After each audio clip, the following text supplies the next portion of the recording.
آج فریحہ کی سالگرہ منانے کے لیے سب فرزاد جمع ہیں، مگر آپ یہاں کیوں آئی ہیں مس برکزی؟ مہروانیہ نے سخت نگاہوں سے لیلا کو دیکھا۔ فضا تناؤ سے بھر گئی۔ لیلا نے بات جاری رکھی، جہاں تک مجھے معلوم ہے میرواز سے آپ کی پچھلی شادی قانونی طور پر پیوانی تھی، نہ آپ اس کی بیوی ہیں نہ محبوبہ، آپ یہاں واحد اجنبی ہیں، پھر اتنی ہمت کہاں سے آئی؟ کہواز نے شرمندگی سے میز کے نیچے لیلا کو ٹھوکر ماری۔ لیلا جھلا کر بولی، تم مجھے کیوں ٹھوکر مار رہے ہو؟ کہواز فوراً نظریں جھکا کر خاموش ہو گیا۔ فریحہ اور غالب نے ایک دوسرے کو بے بسی سے دیکھا۔ وہ لیلا کو ناراض بھی نہیں کرنا چاہتے تھے اور معاملہ سنبھالنے سے بھی قاصر تھے۔ فروز، ونیزیا، پرواز اور شمیلہ محض تماشائی بنے رہے، کوئی بھی مہروانیہ کے حق میں بولنے کو تیار نہ تھا۔ لیلا، وہ اجنبی نہیں ہے، وہ صحرابیہ مرکزی ہے، شمزے نے مداخلت کی۔ لیلا نے بازو سینے پر باندھ لیے، لہجے میں غرور اور سرد مہری تھی۔ تو کیا ہوا؟ پھر بھی وہ ہم میں سے نہیں، ہم نے خاندانی دعوت کا اہتمام کیا تھا تو صرف خاندان ہی ہونا چاہیے تھا نا؟ میرواز کے چہرے پر ناگواری پھیل گئی۔ اس نے سرد لہجے میں کہا، صرف اس لیے کہ ہماری شادی قانونی طور پر تسلیم نہیں کی گئی، یہ حقیقت نہیں بدلتی کہ وہ میری بیوی ہے۔ اگر مسئلہ ہے تو مجھ سے بات کرو، مہروانیوں کو بیچ میں مت لاؤ۔ شمزے نے ناک سکیڑی اور بڑبڑائی، اسے بس اس بات کا دکھ ہے کہ تم نے اس وقت اس سے شادی نہیں کی تھی۔ لیلا کے چہرے کا رنگ بدل گیا۔ کہواز غصے سے میز پر ہاتھ مار کر بولا، آنٹی شمزے، لفظ سنبھال کر استعمال کرے، دوبارہ حد پار کی تو پچھتانا پڑے گا۔ شمزے نے طنزیہ مسکراہٹ کے ساتھ کہا، اوہ، میں تو کانپ گئی، ذرا اپنی بیوی سے پوچھو نا کہ وہ اتنی تلخ کیوں ہے اور میر کے ارد گرد کی ہر عورت پر کیوں چڑھ دوڑتی ہے۔ کہواز اور لیلا دونوں خاموش ہو گئے۔ فضا ہلکی کرنے کی کوشش میں فریحہ نے مسکرا کر کہا، آج میری سالگرہ ہے، لڑائی نہ کریں، اچھا لگتا ہے جب سب سکون سے ایک ساتھ کھانا کھائیں۔ شمزے نے لیلا کی طرف اشارہ کر کے کہا، جھگڑا تو یہی کرتی آ رہی ہے۔ سہرابیہ کے آتے ہی لیلا نے اسے نشانہ بنا لیا۔ مجھے تو لگتا ہے کہ وہ اب بھی میرواز میں الجھی ہوئی ہے، اس لیے سہرابیہ سے جلتی ہے۔ لیلا غصے اور شرمندگی سے آپے سے باہر ہو گئی۔ وہ کھڑی ہوئی اور چیخ کر بولی، فضول باتیں مت کرو، بکواس ہے سب۔ کہواز خاموش ہو گیا۔ اس کا بدن غصے سے کانپ رہا تھا، جیسے لیلا نے اسے دھوکہ دے دیا ہو۔ مہروانیہ کو اس جھگڑے کا سبب بننے پر شدید احساس جرم ہوا۔ وہ فریحہ کے پاس گئی، اسے سالگرہ کا تحفہ دیا اور الوداع کہہ دیا۔ فریحہ اور غالب دونوں ہی اس صورتحال سے بے حد دل گرفتہ تھی۔ مہروانیہ نے نرمی سے مسکرا کر میرواز کا ہاتھ ہٹایا۔ وہ فریحہ کے لیے مزید کوئی مسئلہ کھڑا کرنا نہیں چاہتی تھی۔ میر، اپنی ماں کے ساتھ رہو اور ان کی سالگرہ مناؤ، میں تمہارے خاندان کا حصہ نہیں ہوں، لیلا مجھے یہاں نہیں دیکھنا چاہتی، اس لیے میں چلی جاتی ہوں۔ میرواز کے چہرے پر غصہ امڑ آیا۔ وہ کچھ کہنے ہی والا تھا کہ مہروانیہ نے اسے روک دیا۔ اس کی آواز سنجیدہ ہو گئی، کیا تم بس ایک بار میری بات سن لو گے؟ سب کو ہلکا سے سر ہلا کر الوداع کہہ کر مہروانیہ وہاں سے نکل گئی۔ سب لیلا کے مزاج سے واقف تھے، اگرچہ سب کے دل میں یہ خیال تھا کہ لیلا حد سے بڑھ رہی ہے، مگر کسی نے بھی مہروانیہ کو روکنے کی کوشش نہ کی، نہ ہی لیلا کے سامنے کھڑا ہوا۔ مہروانیہ بیگ تھامے فرزاد رہائشگاہ سے باہر نکلی۔ آسمان پر اندھیرا پھیل رہا تھا اور ڈھلتے سورج کی آخری کرنیں ماحول میں ایک نرم سی گرمی کھول رہی تھی۔ باغ سے آتی ہوا میں پھولوں کی خوشبو رچی ہوئی تھی۔ وہ دروازے کی طرف بڑھتی گئی، دل بوجھل تھا۔ یہ احساس اس کا پیچھا نہیں چھوڑ رہا تھا کہ وہ کبھی بھی واقعی اس جگہ کی نہیں تھی۔ اچانک اسے پیچھے سے قدموں کی مانوس مضبوط آواز سنائی دی۔ مڑ کر دیکھا تو میرواز اس کے برابر آ چکا تھا، اس کا ہاتھ مضبوطی سے تھامے ہوئے۔ مہروانیہ چونک گئی، اس کی گرفت پرسکون اور گرم تھی۔ یہ لمس مہروانیہ کے دل کو چھو گیا، آنکھوں میں آنسو بہر آئے۔ میر، تم میرے پیچھے کیوں آئے؟ میرواز نے ہلکی سی مسکراہٹ کے ساتھ کہا، چلو گھر چلتے ہیں، میں تمہارے لیے کچھ مزیدار سے پکاؤں گا۔ مگر آج فریحہ کی سالگرہ ہے، تمہیں ان کے ساتھ نہیں ہونا چاہیے؟ مہروانیہ نے فکر مندی سے پوچھا۔ میرواز اس کا ہاتھ تھامے چلتا رہا، میں ہو آیا ہوں، تحفہ بھی دے دیا ہے، اور ویسے بھی سالگرہیں ہر سال آتی ہیں، ایک چھوڑ دینے سے کچھ نہیں ہوتا، مگر اس سے پریہا کو دکھ ہو سکتا ہے۔ نہیں، وہ ٹھیک رہیں گی۔ مہروانیاں مسکرا دی اور بات کو وہیں چھوڑ دیا۔ شام کے سائے ان پر اتر رہے تھے، بظاہر دونوں پرسکون تھے۔ وہ تقریب ختم ہونے سے پہلے نکل آئے تھے، اس لیے کمبر کی گاڑی ابھی نہیں پہنچی تھی۔ یہ پہلی بار تھا کہ میرواز نے سب کے سامنے مہروانیہ کا ہاتھ تھاما تھا۔ وہ خاموش کشادہ سڑک پر ایک چوڑے کی طرح چل رہے تھے۔ سڑک کے کنارے بلند چنار کے درخت تھے اور اندھیرا گہرا ہوتے ہی منظر اور بھی دلکش ہو گیا۔ راستہ آہستہ آہستہ اسٹریٹ لائٹ سے روشن ہونے لگا۔ مہروانیہ نظریں جھکائے زمین پر لگے چکور پتھروں کو دیکھتی چلتی رہی۔ میرواز کا ہاتھ اس کے ہاتھ میں محفوظ اور مانوس تھا۔ مہروانیہ، میرواز نے دھیرے سے پکارا۔ مہروانیہ نے اس کی طرف دیکھا۔ جی؟ میرواز کی نظریں سامنے سڑک پر تھیں، آواز میں تھکن اور بوجھ تھا۔ کیا تم رک سکتی ہو پلیز؟ مہروانیہ خاموشی سے اس کے خد و خال کو دیکھتی رہی۔ جب تک تم نوروانیہ میں رہو گی میں تمہاری حفاظت کی ضمانت دیتا ہوں، میرواز نے خلوص سے کہا۔ تم اپنے کام اور تحقیق کا شوق بھی جاری رکھ سکتی ہو، یہاں تک کہ اسلحہ جاتی انجینئرنگ میں بھی۔ جو راستہ تم چنو میں دل سے تمہارے ساتھ کھڑا رہوں گا۔ مہروانیہ جانتی تھی کہ نوروانیہ میں رہنے کی صورت میں وہ محفوظ رہے گی، چاہے معاہدے ٹوٹیں، غداری کے الزامات لگیں یا وہ عالمی سطح پر مطلوب کیوں نہ ٹھہرے۔ سینٹرل لینڈ اسے نقصان نہیں پہنچا سکتا تھا، مگر وہ ایسے بوجھ کے ساتھ جینا نہیں چاہتی تھی۔ تحقیقاتی ادارے نے برسوں اس کا ساتھ دیا تھا، اسے بے شمار اہم منصوبوں میں شامل کیا تھا۔ وہ محبت کے لیے ان کے اعتماد سے غداری نہیں کرنا چاہتی تھی۔ مجھے معاف کر دو میر، مہروانیہ نے دکھے دل سے کہا۔ میں بھی رکنا چاہتی ہوں، میں نے پوری کوشش کی، مگر تحقیقاتی ادارہ مجھے رہا نہیں کر رہا۔ میں جتنی بھی رعایت یا تلافی کی پیشکش کروں وہ مجھے جانے نہیں دیتے۔ تو تمہیں جانا ہی ہوگا؟ میرواز کی گرفت سخت ہو گئی۔ بالکل، اس کے دل کی کیفیت کی طرح۔ مہروانیہ نے اس کے ہاتھ کی سختی محسوس کی، اسے سر جھکا لیا اور جوتوں کو دیکھتی ہوئی چلتی رہی۔ وہ گاڑی استعمال کرنے کا ارادہ نہیں رکھتے تھے، ہاتھوں میں ہاتھ ڈالے چلتے رہنا ہی ان کی خواہش تھی۔ مہروانیہ نے ہلکے سی ہاں میں جواب دیا۔ کب؟ میرواز نے پوچھا۔ مہروانیہ کے دل میں تیز درد ابھرا، مگر اس نے معمولی لہجے میں کہا، سینٹرل لینڈ نے کسی کو مجھے لینے بھیج دیا ہے، جس دن وہ آئے گا اسی دن میں روانہ ہو جاؤں گی۔ میرواز نے گہرے ہوتے آسمان کو دیکھا، سینے پر بوجھ آن پڑا، سانس لینا دشوار ہو گیا۔ میرے والدین ابھی زندہ ہیں، اس لیے میں چاہتی ہوں کہ تم ان کی تلاش میں میری مدد جاری رکھو، مہروانیہ نے مزید کہا۔ میں کروں گا، میرواز نے وعدہ کیا۔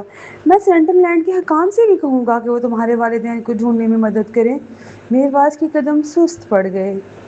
میرے دادا دادی کا بھی کبھی کبھار خیال رکھ لینا، مہروانیہ کی آواز لرز گئی۔ وہ بوڑھے ہو رہے ہیں اور اکیلے رہتے ہیں، میں بہت مصروف رہتی ہوں اور وہ میرے کام کے بارے میں نہیں جانتے۔ ان کے لیے سمجھنا مشکل ہوگا کہ میں رابطے میں کیوں نہیں رہ پاتی۔ میں نوروانیہ آ بھی نہیں سکوں گی اور مجھے اس بات کا بہت گناہ محسوس ہوتا ہے۔ میرواز اچانک رک گیا، وہ اس کی طرف دیکھنے کی ہمت نہ کر سکا۔ ڈر تھا کہ کہیں اس کے سامنے ہی ٹوٹ نہ جائے۔ اس نے خود پر قابو پا کر سنجیدگی اوڑھی اور کہا، جب تم 10 سال پہلے نوروانیہ چھوڑ کر گئی تھی تب تم نے کبھی واپس نہ آنے کا فیصلہ کر لیا تھا، اسی لیے تم نے یہاں سب سے اپنا تعلق توڑ لیا تھا اور تم صرف سہوان کی وجہ سے واپس آئیں۔ میرواز نے دور کی روشنیوں کی طرف دیکھا، آنکھیں نم تھیں۔ آپ اب پھر کتنے عرصے کے لیے جاؤ گی؟ 5 سال، 10 یا 50؟ مہروانیہ کا دل ٹوٹ گیا۔ اسے احساس ہوا کہ اگرچہ ان کا کوئی مشترکہ مستقبل نہیں، پھر بھی میرواز شاید اس کا انتظار کرتا رہے گا۔ ایک گہرا بے کنار غم اس پر چھا گیا۔ اس نے گہری سانس لی، آواز بھر آ گئی، میر، براہ کرم میرا انتظار مت کرنا، اور اگر تمہیں کوئی اچھی عورت ملے تو اس کے ساتھ شادی کر لینا۔ خوبصورت محبت بھری زندگی جیو، شادی کرو اور اپنا خاندان آگے بڑھا لو۔ میرواز نے آسمان کی طرف دیکھا، آنسو ٹپکنے کو تھی، گلا جلنے لگا جیسے الفاظ اندر ہی اندر جل رہے ہوں۔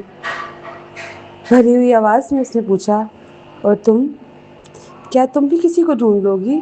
اس کے ساتھ اس کا گھر بساؤ گی، شادی کرو گی اور بچے ہوں گے؟ مجھے نہیں معلوم، مہروانیہ نے آنسو پونچھتے ہوئے کہا۔ مستقبل دھندلا تھا، وہ کوئی یقینی جواب نہیں دے سکتی تھی۔ میرواز کے پاس الفاظ نہ بچے تھے۔ اس نے بس مہروانیہ کو مضبوطی سے گلے لگا لیا۔ مہروانیہ نے بھی اسے شدت سے اسے تھام لیا۔ اس کے آنسو میرواز کے سینے پر بکھرتے گئے۔ میرواز مہروانیہ کے غم کی گہرائی کا اندازہ نہ لگا سکا۔ کیا یہ زکریا اور کنیزہ سے بچھڑنے کا دکھ تھا، یا پھر نوروانیہ کی خدمت نہ کر پانے کا ملال، یا پھر اپنے والدین کو نہ بچا سکنے کی اذیت؟ ان میں سے ہر وجہ اتنی تھی کہ انسان ٹوٹ جائے۔ وہ بار بار رو پڑتی تھی، مگر پھر بھی وہ اس کی محبوبہ تھی۔ بس فرق یہ تھا کہ اس کی زندگی میں اس کا حصہ بہت مختصر ہونا تھا۔ میرواز نے نرمی سے اس کے سر پر ہاتھ پھیرا اور کان میں سرگوشی کی۔ ایک التجا، مہروانیہ، جب تمہارے جانے کا وقت آئے تو مجھے مت بتانا، بس خاموشی سے چلے جانا، ٹھیک ہے؟ مہروانیہ نے آنکھیں زور سے بند کیے رکھی، آنسو بہتے ہی رہے۔ روتے ہوئے اس نے پوچھا، مگر کیوں؟ میرواز کی آواز لرز گئی۔ میں وہ درد دوبارہ برداشت نہیں کر سکتا۔ ایئرپورٹ پر تمہیں جاتا دیکھ کر ٹوٹ کر بکھر جانا، جیسے 10 سال پہلے ہوا تھا۔ مجھے ڈر ہے کہ کہیں میں ہوش نہ کھو بیٹھوں اور تمہیں چھپا لینے کا بھی جی جائے، تاکہ کوئی تمہیں ڈھونڈ نہ سکے۔ مہروانیہ اس کی باہوں میں اور سمٹ گئی، اسے مضبوطی سے تھام لیا۔ وہ مسلسل روتی رہی، دل ہی دل میں چاہتی رہی کہ بس ہمیشہ کے لیے اس کی آغوش میں رہ جائے، یہ وقت تک جائے۔ رات خوبصورت تھی، گلیوں میں ہلکی دھند تیر رہی تھی، مگر مہروانیہ اور میرواز ایک دوسرے کی آنکھوں میں دیکھنے کا حوصلہ نہیں رکھتے تھے۔ دل بہت ٹوٹ چکے تھے۔ جب وہ سوڈی ولا واپس پہنچے تو میرواز اپنے اسٹڈی روم میں ساری رات تک جاگتا رہا، یہ کہہ کر کہ کچھ کام نمٹانا ہے۔ اگلی صبح وہ بہت سویرے نکل گیا، فوجی اڈے پر ہنگامی معاملات کا بہانہ بنا کر۔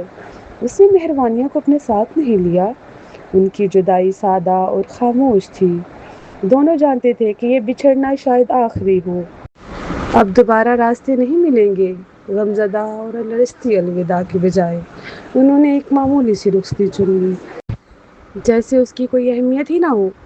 میرواز اپنی ذمہ داریوں کے لیے فوجی اڈے لوٹ رہا تھا اور مہروانیہ سینٹرل لینڈ واپس آ رہی تھی، اپنی تحقیق کی طرف۔ سوڈی ولا میں بھی اپنا آخری تھوڑا سا سامان سمیٹنے کے بعد مہروانیہ نے کمرے پر ایک آخری نظر ڈالی۔ اونچی کتابوں کی الماری اور گھر کی ہر گرم جوشی سجاوٹ اس کے دل کے نہایت قریب تھی۔ جب نقلی سیلی واپس آئی تھی تو میرواز نے بڑے جوش سے گھر کی مرمت شروع کر دی تھی۔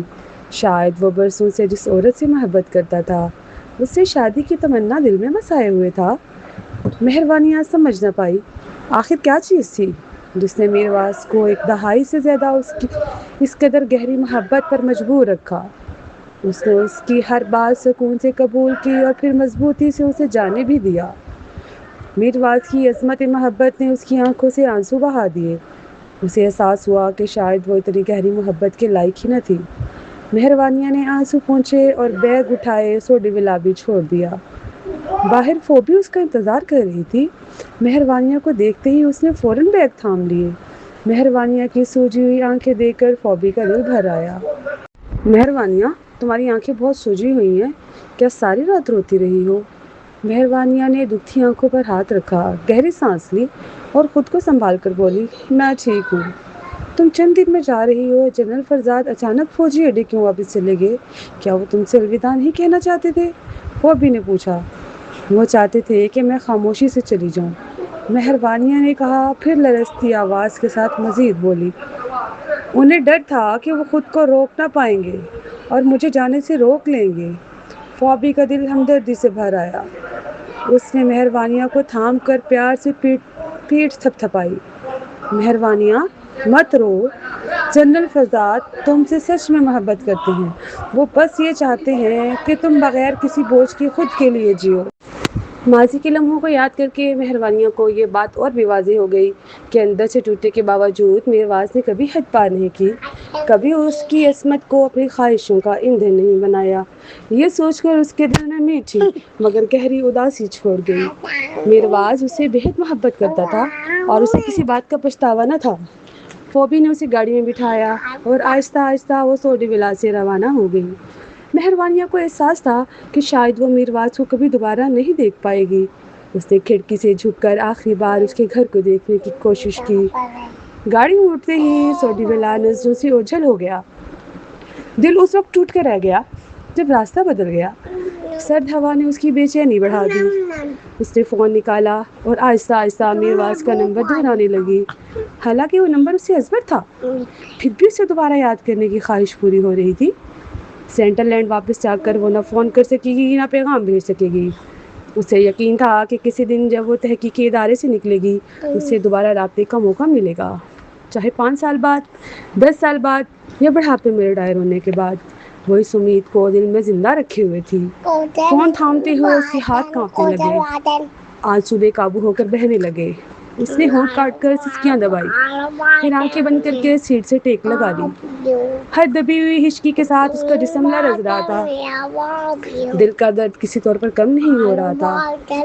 دل یوں لگ رہا تھا جیسے چیر دیا گیا ہو۔ درد ناقابل برداشت تھا۔ اسے کبھی اندازہ نہیں تھا کہ کسی محبوب کو الوداع کہنا کتنا اذیت ناک ہو سکتا ہے۔ اسی لمحے اسے سمجھ آیا کہ 10 سال پہلے جب میرواز نے اسے الوداع کہا تھا تو اس کے دل پر کیا گزری ہوگی۔ ایئرپورٹ پر اس کا دل ٹوٹ کر رویا۔ وہ درد شاید آج کے درد سے کہیں زیادہ گہرا تھا۔ میرواز میں اسے زیادہ دیکھنے کی ہمت نہیں تھی، شاید نہ دیکھنے سے اس کا دکھ کچھ کم ہو جاتا۔ ڈرائیونگ کرتی فربا مہروانیہ کو یوں روتے دیکھ کر سمجھ نہیں پا رہی تھی کہ کیا کرے۔ برکزی مینر پہنچ کر مہروانیہ بوجھل قدموں سے ڈرائنگ روم میں داخل ہوئی۔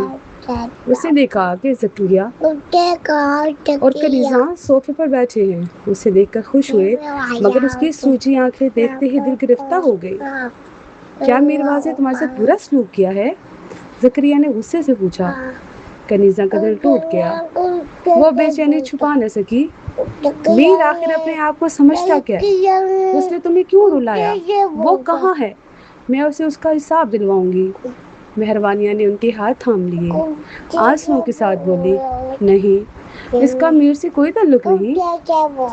کنیزہ کی آنکھوں میں آنسو بھر آئے۔ اس نے پیار سے مہروانیہ کے گال چھوئے۔ پھر اتنا کیوں رو رہی ہو؟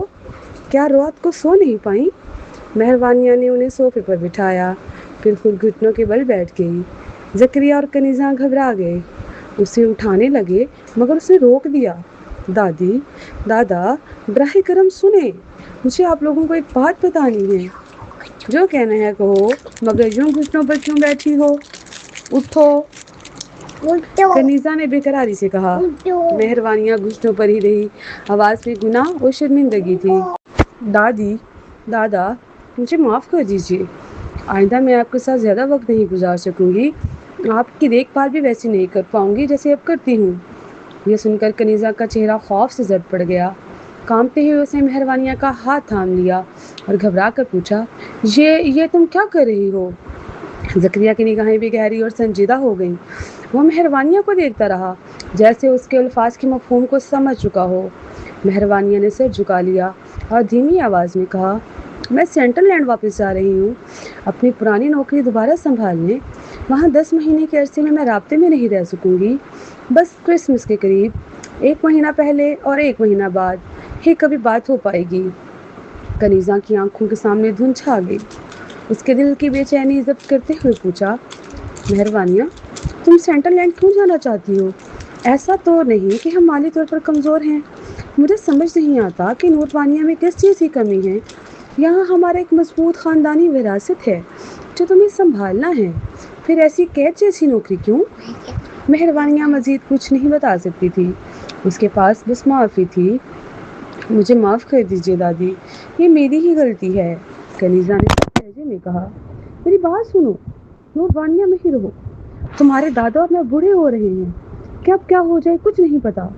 یہاں رہو ہمارے ساتھ، خاندانی کاروبار سنبھالو اور سینٹرل لینڈ کی نوکری تمہارا دادا دیکھ لے گا۔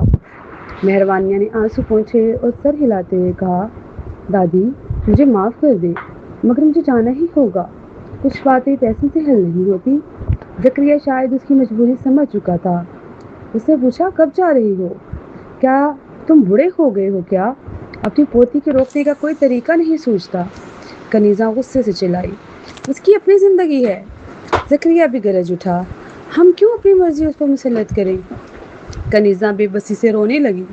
اس نے صوفے کی پشت میں منہ چھپا لیا، سسکیاں بے قابو ہو گئیں۔ ادھر مہروانیہ بھی شرمندگی کے احساس میں ڈوبی ہوئی تھی۔ آنسو خاموشی سے اس کے رخساروں پر بہنے لگے۔ غم کے باوجود کنیزہ نے محبت میں سمجھوتا کر لیا۔ اس نے مہروانیہ کو سہارا دے کر کھڑا کیا، اس کے آنسو پوچھے اور ٹوٹے ہوئے دل کے ساتھ بھی شفقت سے اس کی آنکھوں میں دیکھ کر کہا، میرے لیے تمہیں الوداع کہنا بہت مشکل ہے، مگر جب تم نے جانے کا فیصلہ کر ہی لیا ہے میں تمہیں نہیں روکوں گی، بس یہی چاہتی ہوں کہ تم خوش رہو۔ یہ سن کر مہروانیہ کو ایسا لگا جیسے سانس لینا بھی دشوار ہو گیا ہو۔ دل میں محبت اور گناہ دونوں ایک ساتھ امڑ آئے۔ آنسو بہتے رہے، بدن کانپتا رہا۔ اس نے کنیزہ کو مضبوطی سے گلے لگا لیا اور روتے ہوئے کہا، شکریہ دادی۔ زکریا نے بے بسی سے آہ بھری آنکھوں کے کنارے سے آنسو پوچھتے ہوئے کھڑا ہوا اور نرمی سے مہروانیہ کی پیٹھ تھپتھپائی۔ اس کا دکھ اتنا گہرا تھا کہ ایک لفظ بھی زبان پر نہ لا سکا۔ مہروانیہ ایک ایسے گھر میں پلی بڑھی تھی جہاں محبت اور سہارا اس کی طاقت تھے، جہاں اسے اپنے خوابوں کے پیچھے جانے کی ہمت ملی۔ روانگی کا وقت قریب آتے ہی وہ ہر روز زکریا اور کنیزہ کے ساتھ زیادہ وقت گزارنے لگی۔ ساتھ ہی وہ باقاعدگی سے فرزاد رہائش گاہ پر بھی جاتی رہی تاکہ شہواز سے مل سکے۔ نوروانیہ میں اپنے تمام معاملات سمیٹنے کے بعد اس نے زریابہ اور شہواز سے بھی الوداع کیا۔ ذمہ داریاں پوری ہو چکی تھیں، مگر دل کے اندر ایک خلا رہ گیا تھا۔ وہ خلا میرواز کی وجہ سے تھا۔ ان دنوں میں میرواز نے ایک بار بھی اسے رابطہ نہیں کیا، جیسے وہ اسے بالکل بھول ہی گیا ہو۔ وقت پر لگے ایک ہفتے بعد ایک عام سی شام مہروانیہ کی ملاقات سائمن کوپر سے ہوئی۔ وہ سینٹرل لینڈ میں اس کا سینئر رہ چکا تھا اور اب بھی وہیں ساتھ کام کر رہے تھے۔ سائمن کی شخصیت پرکشش اور شائستہ تھی۔ سوٹ میں ملبوس سیاہ فریم کے چشمے اس کی نفاست کو اور ابھار رہے تھے۔ وہ سینٹرل لینڈ ریسرچ انسٹی ٹیوٹ کی طرف سے مہروانیہ کو لینے آیا تھا۔ اسے دیکھ کر مہروانیہ کے دل میں ہلکی سی اداسی جاگ اٹھی، مگر اس نے خود کو سنبھال لیا۔ سائمن، کافی عرصہ ہو گیا، اس نے سکون سے کہا۔ سائمن نے چشمہ درست کیا، آواز نرم مگر خوشی کی ہلکی سی لرزش کے ساتھ، میں سمجھا تھا تم 3 سال سے غائب ہو۔ تمہیں خیریت سے دیکھ کر سکون ملا۔ مہروانیہ نے تلخ سی مسکراہٹ دی، تم جانتی ہو میں کیوں آیا ہوں؟ سائمن نے کہا، ہاں، ہم کل دوپہر کی فلائٹ لے رہے ہیں۔ سائمن نے مزید کہا، کل دوپہر؟ مہروانیہ کا دل بے اختیار بھر آیا۔ اس لمحے اسے میرواز کو دیکھنے کی ایسی تڑپ ہوئی جیسے پہلے کبھی نہ ہوئی تھی۔ کل کے بعد وہ اسے دوبارہ دیکھ نہیں پائے گی۔ میرواز کا خیال آتے ہی دل میں ایسا درد اٹھا کہ سانس لینا دشوار ہو گیا۔ ٹھیک ہے، میں ابھی کمرے میں جا کر پیکنگ کر لیتی ہوں، اس نے خود کو پرسکون ظاہر کرتے ہوئے کہا۔ سائمن، آپ گیسٹ روم میں آرام کر لیں۔ سائمن کو ملازمہ کے ساتھ بھیج کر وہ اپنے کمرے میں واپس آ گئی۔ بالکنی میں کھڑی ہو کر اس نے فون ہاتھ میں لیا اور بیزتار آسمان کو دیکھنے لگی۔ گرم ہوا اسے گھٹن سی دینے لگی۔ بوفس مینر رات میں جگمگا رہا تھا۔ باغیچے کے راستے پر لگے لیمپوں کی زرد روشنی خوابناک فضا پیدا کر رہی تھی۔ مہروانیہ بار بار فون ان لاک کرتی، دل عجب کشمکش میں تھا۔ کیا وہ میرواز کو کال کرے یا نہیں؟ کل سے آئندہ کم از کم 5 برس تک ایسا کوئی راستہ نہیں رہے گا کہ وہ اس سے رابطہ کر سکے۔ اسے ڈر تھا کہ تب تک سب کچھ بدل چکا ہوگا۔ یہ سوچ کر دل مزید بوجھل ہو گیا۔ میرواز کی آواز، اس کا چہرہ، اس کا وجود، سب کچھ آنکھوں کے سامنے گھومنے لگا۔ اسے احساس ہوا کہ زندگی میں بچھڑنے کا درد موت کی جدائی سے بھی زیادہ گہرا ہوتا ہے۔ دل دکھا، آنکھیں نم ہو گئیں۔ آخر کار وہ خود کو روک نہ سکی۔ اس نے اس کے نمبر پر ڈائل کا بٹن دبا دیا۔ دوسری طرف سے فون ملنے کی آواز گونجی۔